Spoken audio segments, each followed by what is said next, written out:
मित्रांनो, काल विरकरवाडीचं मैदान झालं आणि त्या मैदानामध्ये बावधनकरांचा लक्ष आणि त्याच्याबरोबर रणजित निंबाळकर सर, अंकुरण अंकिता रणजित निंबाळकर या नावानं पळणारा विठ्ठल नाना बुतकर यांचा वेगाचा शेवट असणारा सर्जा, हे दोन्हीही प्रथम क्रमांकाचे फायनलचे मानकरी झाले.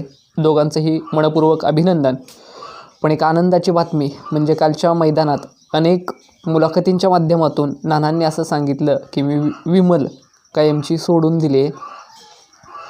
ते फक्त त्यांच्यासाठी नाही तर बैलगाडी शर्यत क्षेत्रासाठी खरं तर एक महत्त्वाची आणि चांगली अपडेट होती. कारण तो एक या बैलगाडी क्षेत्राचा कोहिनूर आहे. सरळ साध्या राणीचा पण चांगल्या उच्च विचारसरणीचा माणूस म्हणजे विठ्ठल नाना आहेत आणि त्यांची या बैलगाडा शर्यत क्षेत्राला प्रचंड महत्त्वाची गरज आहे.